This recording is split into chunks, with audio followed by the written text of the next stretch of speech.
Time does not move in a straight line. It moves in cycles. According to ancient prophecy, we are living in the darkest cycle of all, Kali Yuga. But when darkness reaches its peak, it triggers something powerful. The end of one age and the birth of another. To understand what happens after Kali Yuga ends, we must first understand the cycle of time itself. Thousands of years ago, ancient Hindu scriptures described time not as a linear progression, but as a repeating rhythm of creation, decline, destruction, and renewal. Humanity moves through four great ages: Satya Yuga, Treta Yuga, Dvapara Yuga, and finally Kali Yuga, the age of spiritual decline and moral confusion. In Kali Yuga, truth weakens, greed replaces wisdom, and humanity becomes disconnected from its higher nature. Many believe we are living in this age right now. But Kali Yuga was never meant to last forever.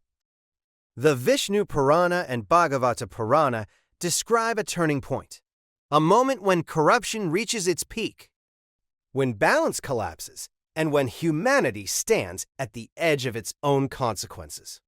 At that moment appears Kalki, the final avatar of Vishnu, not to guide the world gently, but to reset it completely.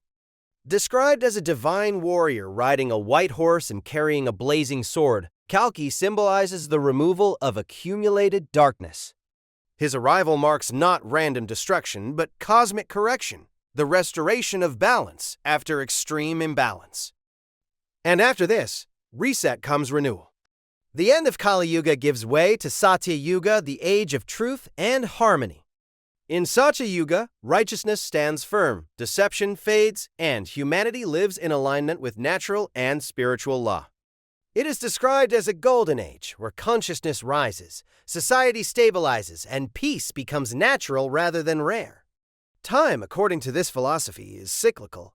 After Satya Yuga declines, the sequence begins again, suggesting that humanity rises and falls in repeating patterns rather than moving toward permanent collapse. Many ancient cultures shared similar beliefs about cycles of destruction and rebirth, reinforcing the idea that decline is not final but transitional. So what happens after Kali Yuga ends? According to ancient prophecy, not extinction, but renewal. Not chaos without purpose, but the beginning of a new cycle. Whether understood literally or symbolically, the message remains powerful. When darkness reaches its absolute peak, transformation begins. The real question is not whether Kali Yuga will end, it will. The deeper question is whether we are witnessing the final descent or standing on the threshold of a new dawn.